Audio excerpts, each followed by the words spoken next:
Hello दोस्तों, welcome back to Mind Win. दोस्तों, जैसा कि आप जानते हैं, हमने जेकेपी कांस्टेबल की जनरल स्टडीज़ की सीरीज़ शुरू की थी। तो उसमें जब मैं सिलेबस एनालाइज़ कर रहा था, तो वहाँ पर मैंने एक इंडियन कॉन्स्टिट्यूशन के 3 टॉपिक्स मैंने एनालाइज़ किए जो उन्होंने पूछे हुए हैं। वो आता है हमारे इंडियन कॉन्स्टिट्यूशन के बारे में, जिसमें उन्होंने लिखा हुआ है history, fundamental rights and directive principle of state policy. ज़्यादा बड़ा टॉपिक नहीं है इंडियन पॉलिटी से, पर है आपके लिए एक क्वेश्चन तो अब उसमें से मायने रखता है ना। तो जो आज आपका पहला टॉपिक रहने वाला है, वो रहता है history in the making of constitution. ठीक है, कॉन्स्टिट्यूशन आपको पता है क्या चीज है? हमारे देश का सुप्रीम लॉ है। जैसे सुप्रीम लॉ के बारे में यार कभी कभी बोलना तो बड़ा आसान रहता है, पर अब आपको ये बता दूं कॉन्स्टिट्यूशन चीज क्या है। इसने ना हमारे देश में सबको अथॉरिटीज दी है। मतलब कि क्या हो गया, देखिए जैसे क्या होता है, सुप्रीम कोर्ट किसी को समन करती है किसी केस के लिए, तो हम ना सुप्रीम कोर्ट को ये क्वेश्चन करते हैं कि भाई तेरे को किसने पावर दे दी कि मेरे को यहाँ पे तो केस के लिए बुला रहा है। सुप्रीम कोर्ट को कॉन्स्टिट्यूशन ऑफ इंडिया ने पावर दी है। तो देखिए क्या हुआ, हमारे देश में कोई भी पर्सन सुप्रीम नहीं है, उनके ऊपर कौन है? Constitution of India. हर कोई जो है किसके अंडर रह के काम कर रहे हैं? कॉन्स्टिट्यूशन ऑफ इंडिया के। तो ये करना जरूरी है ना कि हमने कॉन्स्टिट्यूशन बनाया कैसे। तो हर चीज का इतिहास है, इतिहास से तो हम कभी छुप नहीं सकते हैं। जैसे सेल के बारे में हम पढ़ते हैं, उसके पीछे कितनी ज़्यादा हमने हिस्ट्रीज पढ़ी है, तो हमारे इंडियन कॉन्स्टिट्यूशन की हिस्ट्री करना भी ज़रूरी है। ठीक है। तो एक चीज़ मैं आपको बता दूं, देखिए आपको पता है कि हमारा इंडिया कॉलोनाइज था। ठीक है, ब्रिटिशर्स का हमारे यहाँ पर इम्पैक्ट था। तो हमारे कॉन्स्टिट्यूशन को बनाने में ब्रिटिशर्स का भी कुछ हाथ आता है। अब बात क्या है, सबसे पहले तो आपने एक फैक्ट याद रखना है कि हमारे कॉन्स्टिट्यूशन को कितना टाइम लगा है बनने में। वो लगा है 2 साल 11 महीने और 18 दिन। सबसे आसान चीज ये आपसे पूछी जा सकती है, कितना टाइम लगा? अगर आप 2 साल भी लिखोगे, 3 साल भी लिखोगे, वो गलत हो जाएगा। कितना टाइम लगा टोटल? 2 साल 11 महीने 18 दिन। ठीक है। The constitution of India is formed by constituent assembly. Constituent assembly एक नाम जो है, एक आती है सभा, जिसने हमारे कॉन्स्टिट्यूशन को बनाया। जैसे आपने नाम सुना होगा B R Ambedkar. B R Ambedkar was also member of the constituent assembly. ठीक है, इन्होंने ही क्या किया? हमारा कॉन्स्टिट्यूशन ऑफ इंडिया बनाया। टोटल कितने मेंबर्स है इसके? 389 मेंबर्स है, जिनके मिलके क्या किया? हमारे कॉन्स्टिट्यूशन को बनाया। अब यहां पर एक चीज लिखी है, under the cabinet mission plan. भाई अब ये बता दूं मैं, ये क्या चीज है? एक्चुअली क्या होता है, 1946 को क्या होता है, ब्रिटेन सेकेंड वर्ल्ड वॉर की असेसमेंट के बाद क्या होता है, ब्रिटेन 3 पर्सन की डेलीगेशन को, ये आता है कैबिनेट मिशन प्लान के मेंबर्स, सर स्टेफर्ड क्रिप्स, एवी अलेक्जेंडर और पैथिक लॉरेंस। ठीक है, फिर से आपको नाम बता दूं। देखिए आपसे क्वेश्चन पूछा जाएगा, the constitution of India is formed by the cabinet constituent assembly under the cabinet mission plan. Cabinet mission plan हमारे इंडिया में आता है मार्च के महीने। ठीक है, 3 पर्सन आते हैं, सर स्टेफर्ड क्रिप्स, एवी अलेक्जेंडर और पैथिक लॉरेंस। ये 3 लोग हमारे इंडिया में आते हैं और सजेस्ट करते हैं कि हम भाई क्या करने लगे हैं, देश को आजाद करने लगे हैं आपके। तो शर्त आपकी ये है कि आपको क्या करना पड़ेगा? अपना कॉन्स्टिट्यूशन फ्रेम करना पड़ेगा। तो हमारे इंडियन लीडर्स जितने भी थे सारे मान गए। तो उन्होंने बोला ठीक है बनाएंगे भाई, हम पूरी तरह से बनाएंगे। पर कॉन्स्टिट्यूंट असेंबली ने बोला कि आप अपनी मर्जी से कॉन्स्टिट्यूशन नहीं बनाओगे, आपने क्या करना है, पहले इलेक्शंस करवाने हैं। इसका मतलब क्या हो गया, जैसे हमारे यहाँ पे महात्मा गांधी, पंडित जवाहरलाल नेहरू, जितने बड़े बड़े लीडर्स थे, सब लोगों के फेमस वो थे, प्यार करते थे लोग उनसे। पर फिर भी इन्होंने बोला कि जब तक आप इलेक्शंस में नहीं ना जीतोगे, तब तक आपको अथॉरिटी नहीं मिलेगी कॉन्स्टिट्यूशन बनाने की। ठीक है, तो फिर इलेक्शंस हुए हमारे यहाँ पर। टोटल सीट्स की अगर बात की जाए, ठीक है, टोटल सीट्स जो थी वो हमारी कॉन्स्टिट्यूंट असेंबली की, वो थी 389 मेंबर से बनी। ठीक है, सबसे पहले आपका क्वेश्चन अगर आपसे पूछा जाता है कि कितनी सीट्स थी, वो थी 389। और एक और चीज मैं आपको बता दूं, जैसे आज के टाइम पे ना हमारा इंडिया स्टेट्स और यूनियन टेरिटरीज में डिवाइड है ना। स्टेट्स भी है, स्टेट्स एक ऑटोनॉमस यूनिट है जो क्या कर रही है, खुद काम कर रही है। और यूनियन टेरिटरीज जिनके ऊपर क्या होता है, सेंटर का डायरेक्ट कंट्रोल होता है, ये तो आपको पता है। उसी तरह उस समय भी हमारा इंडिया 2 पार्ट्स में डिवाइड था। एक आता है प्रिंसली स्टेट्स, दूसरा आता है हमारा ब्रिटिश इंडिया। प्रिंसली स्टेट्स वो हो गए जहां पे राजाओं का दौर था। ठीक है, जहां पे ब्रिटिशर्स की डायरेक्ट हुकूमत नहीं होती थी। जैसे आपको पता है जम्मू एंड कश्मीर, जम्मू एंड कश्मीर इसकी सबसे अच्छी एग्जांपल आएगी, क्योंकि हम क्या थे, आजाद थे, प्रिंसली स्टेट थे हम। ठीक है, तो ये 93 सीटें इनके लिए थी प्रिंसली स्टेट्स की, और 296 आती है ब्रिटिश इंडिया की। ब्रिटिश इंडिया तो आपको पता चल गया ना, जहां पर क्या था, ब्रिटिशर्स का डायरेक्ट कंट्रोल था। और एक और चीज, जैसा एक और चीज मैं आपको बता दूं, जैसे आज के टाइम पे हमारे यहाँ पर यूटीस आती है ना, उस समय यूटीस को कहा जाता था chief commissioner provinces. British India में ही 4 सीटें जो है कहां से थी, चीफ कमिश्नर प्रोविंसेस थी। और उनके मैं आपको नाम बता दूं, दिल्ली, ठीक है, दिल्ली, अजमेर, कुर्ग और बलूचिस्तान। ठीक है, ये 4 सीटें थी जो आती है हमारी चीफ कमिश्नर प्रोविंसेस में से, और 292 सीट्स क्या थी हमारी ब्रिटिश इंडिया की पूरी तरह से थी। ठीक है, तो ये समझ आ गई आपको। सबसे पहले तो क्या होगा, हमारे इलेक्शंस के बारे में बात करते हैं, कितनी सीटें थी 389, जिसमें से ये 2 डिवीजन आती हैं। चलिए अब आगे बात करते हैं इलेक्शंस के बाद क्या हुआ। ठीक है, और इलेक्शंस के बाद क्या हुआ, और हमने अब करना है कौन कौन सी इंपॉर्टेंट डेट्स आती है हमारे कॉन्स्टिट्यूशन को रिलेटेड, जो एग्जाम में 100% प्रोबेबिलिटी है। अगर तो आपसे हिस्ट्री के बारे में पूछा जाएगा तो डेट्स जरूरी ही पूछी जाएंगी। ठीक है, तो देखिए इलेक्शंस के बाद क्या होता है। ठीक है, आफ्टर इलेक्शंस क्या होता है, अब आती है हमारी इंपॉर्टेंट डेट्स। ठीक है, इंपॉर्टेंट डेट्स करनी है अब हमने। सबसे पहले आता है हमारा, मैं यहां पर डेट्स लिख लेता हूं, फिर इसके बारे में इलेबोरेट करूंगा आपको। पहले आता है 9 दिसंबर 1946। ठीक है, और आता है 11 दिसंबर 1946, 13 दिसंबर 1946, 22 जुलाई, ये यहां पर हाँ 1946 ही आना है, 22 जुलाई 1947, और जो रिमेनिंग डेट्स है वो आगे करते हैं। सबसे पहले क्या होता है, 9 दिसंबर को क्या होता है, फर्स्ट मीटिंग होती है असेंबली की। ठीक है, कॉन्स्टिट्यूंट असेंबली देखिए, उन्होंने इलेक्शंस किए ठीक है, पर जो लोग जीते अब उन्होंने किसी दिन बैठना भी तो था ना। तो फर्स्ट मीटिंग जो थी कॉन्स्टिट्यूंट असेंबली की, वो कौन सी आती है हमारी, 9 दिसंबर 1946 को। ठीक है, अब देखिए इन्होंने क्या किया, पहले दिन कुछ समझ नहीं आई तो इन्होंने क्या किया, एक टेम्पररी चेयरमैन चुने। ठीक है, टेम्पररी चेयरमैन चुने, और टेम्पररी चेयरमैन का अगर आपसे नाम पूछा जाएगा क्या था, वो थे सचिंद्रनाथ सिन्हा। ठीक है, सचिंद्रनाथ सिन्हा।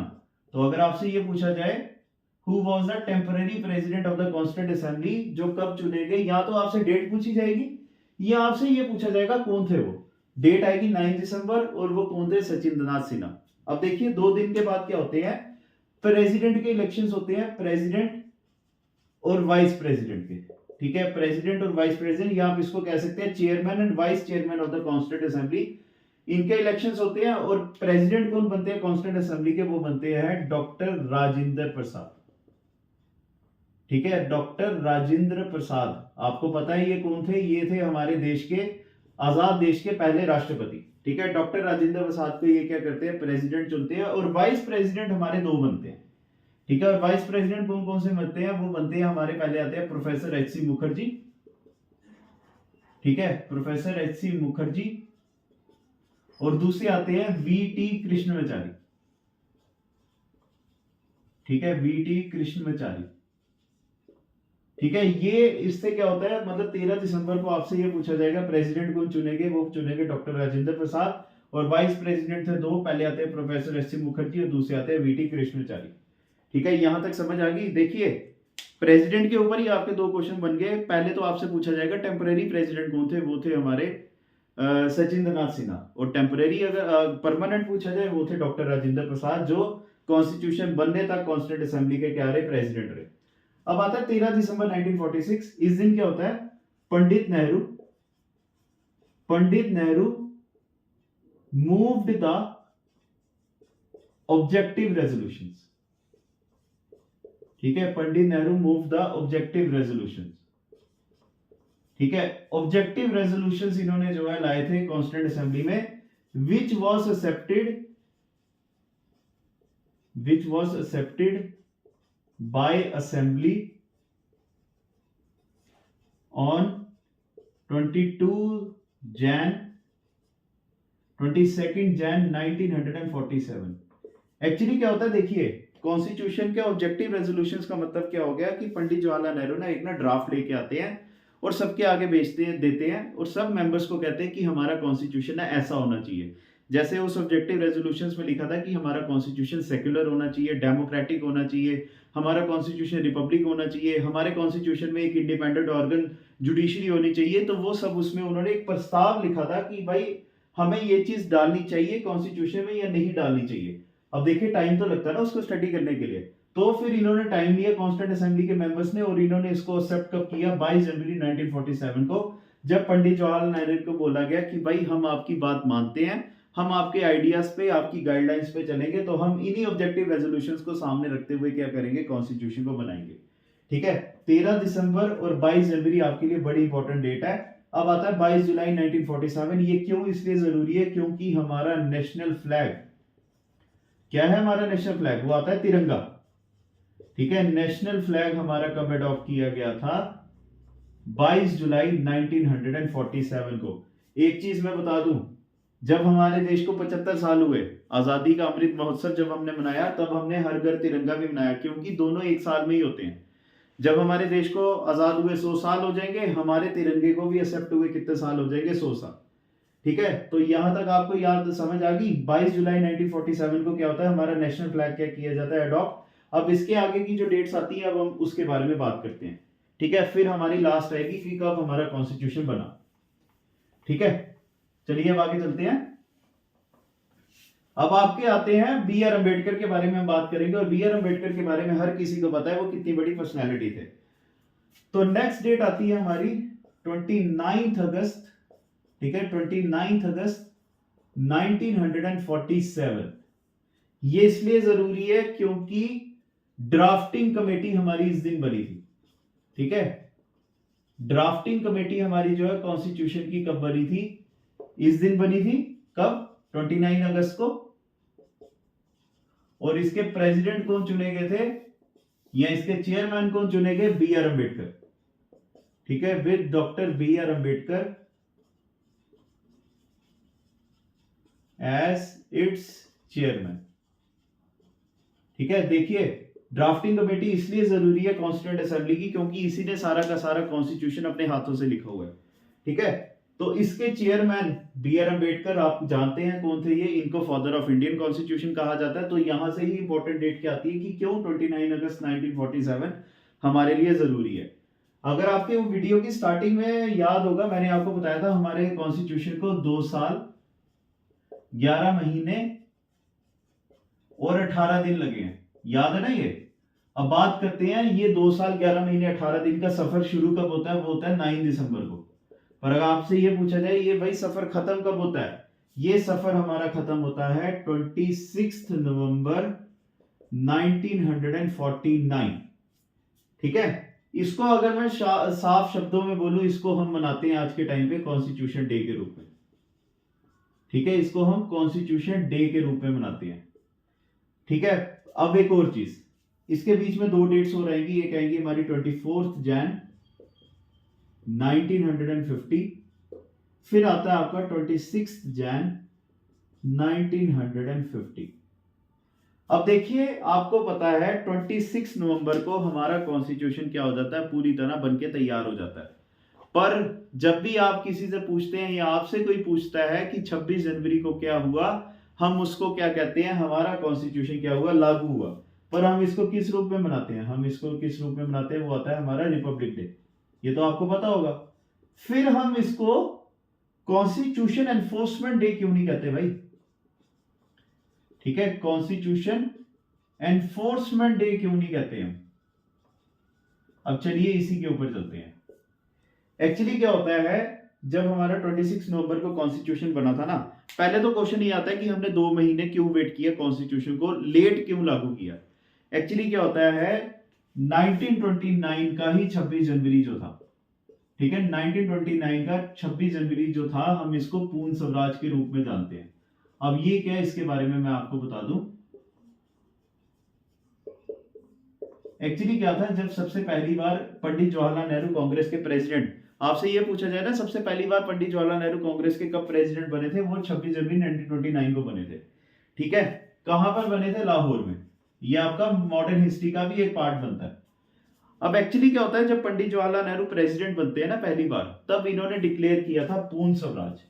पूर्ण स्वराज का मतलब हो गया, इन्होंने कांग्रेस के सारे जितने भी इनके लीडर्स थे, जिनके भी इनके फॉलोअर्स थे, उनसे एक वादा करवाया कि भाई अब से कांग्रेस कभी भी डोमिनियन स्टेटस या आधी आजादी के बारे में बात नहीं करेगी। हम अब लड़ेंगे किसके लिए, complete independence, total freedom from British rule के लिए। ठीक है। तो इन्होंने बोला ये भाई जिस दिन मैं ये ऐलान कर रहा हूं वो कौन सा दिन है, 26 जनवरी, और हम ये कभी भूल ना जाएं। होता है ना, नया नया जब हम कोई काम शुरू करते हैं तो बड़े ज्यादा उसके लिए क्या होते हैं, अग्रेसिव होते हैं, बड़े ज्यादा उसके लिए लॉयल होते हैं, पर ऐसा ऐसा हम क्या हो जाते हैं, हमारी वो स्पार्क ठंडी हो जाती है। तभी पंडित जवाहरलाल नेहरू ने कहा था कि हम क्या करेंगे, हर साल ना 26 जनवरी को इंडिपेंडेंस डे के रूप में मनाएंगे। चाहे हमें आजादी नहीं मिली है, पर जब हम आजादी या इंडिपेंडेंस डे रूप मनाने आएंगे ना, तब एक तरह का हमें क्या होगा, और गुस्सा चढ़ेगा कि हम अभी आजाद तो हुए नहीं है, फिर भी हम इसके लिए क्या करें, सेलिब्रेशन करें। तो हम और क्या होंगे, और वायलेंट होंगे, देश की आजादी के लिए लड़ेंगे। ठीक है, तभी इन्होंने बोला था कि हम 26 जनवरी को मनाएंगे इंडिपेंडेंस डे के रूप में। और एक और चीज बता दूं, 1930 से लेकर या 1929 से लेकर 1947 तक हमारे देश में 26 जनवरी इंडिपेंडेंस डे के रूप में ही मनाया जाता है। पर एक और चीज, आजादी तो हमें 15 अगस्त को मिल गई थी। ठीक है, तो एक देश दो आजादियां, तो यहाँ दो बर्थडे तो नहीं ना मनाए जाते हैं। तभी हमने बोला था कि यार 2 महीने की बात है, 2 महीने वेट कर लेते हैं। वो 26 जनवरी जो हमारे लिए इतना ऐतिहासिक दिन है, वो अपनी जो है इतिहास भूल चुका है, हम उसकी इंपॉर्टेंस खो चुके हैं। तभी हम क्या करेंगे, 26 जनवरी को जब ये लागू करेंगे ना, तो हम इसको सेलिब्रेट करेंगे, हमारा पूरा देश क्या करेगा, इस दिन को सेलिब्रेट करेगा।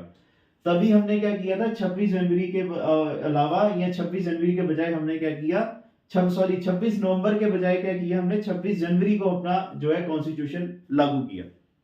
ठीक है, अब बात करते हैं इसको रिपब्लिक डे क्यों कहा जाता है। ठीक है, रिपब्लिक डे क्यों कहा जाता है, यहां से क्वेश्चन आता है, व्हाट इज रिपब्लिक नेशन। ठीक है, यहां से क्वेश्चन आता है, रिपब्लिक नेशन क्या होता है भाई, हमारा देश रिपब्लिक है ना। तो अब आपको यह भी मतलब बता दूं, हमारे रिपब्लिक नेशन का मतलब क्या है, a nation with no hereditary, a nation with no hereditary element. ठीक है, एक्चुअली क्या होता है, एक देश हमारा, देखिए जब ब्रिटिशर्स थे उससे पहले अगर बात की जाए, जो लास्ट एम्पायर हमारे इंडिया में था वो था मुगल एम्पायर। और मुगल के बारे में अगर बात की जाए, बाबर के बाद हुमायूं, हुमायूं के बाद अकबर। ठीक है, अकबर के बाद जहांगीर आया, जहांगीर के बाद शाहजहां आया, फिर औरंगजेब आया। ये सब क्या थे, एक ही फैमिली के थे। ठीक है, इनका फैमिली ट्री ही चला है।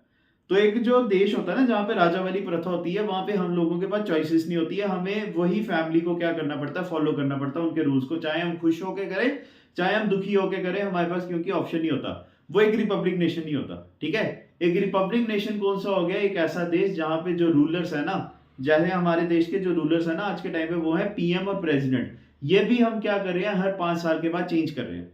ठीक है, तभी हमारा देश क्या रिपब्लिक डे है, रिपब्लिक नेशन है। तभी हमने 26 जनवरी को क्या किया था, एनफोर्स किया कि हमारा देश अब से क्या है, या ये ऐलान किया कि हम क्या है, अब से एक रिपब्लिक नेशन हो गया हुआ। हमारे देश का जो सबसे बड़ा मोनार्क है, प्रेसिडेंट ऑफ इंडिया, भी हम क्या करेंगे, हर 5 साल के बाद चेंज करेंगे।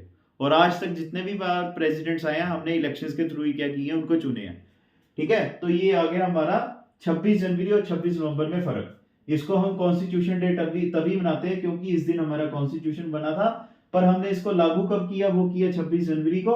तभी इसको हम क्या कहते हैं, Republic nation, not constitution enforcement day. अब इसके बीच में आती है एक डेट, 24 जन 1950। It was the last meeting of the assembly. ठीक है, लास्ट मीटिंग। अब देखिए कॉन्स्टिट्यूंट असेंबली का क्या काम था, इन्होंने क्या करना था, कॉन्स्टिट्यूशन बनाना था, बना लिया इन्होंने। तो 24 जनवरी को ये लास्ट बार मिलते हैं, कॉन्स्टिट्यूशन के ऊपर जिसने बनाया हुआ कॉन्स्टिट्यूशन साइन करते हैं, और उसके बाद अपनी फॉर्मेलिटी खत्म करते हैं। पर इसके बाद आपने एक और चीज याद रखनी है, इस दिन एक और हमारा जो है इतिहास में बड़ा इंपॉर्टेंट इवेंट आता है, वो आता है हमारा नेशनल सॉन्ग। कौन सा नेशनल सॉन्ग हमारा, वंदे मातरम।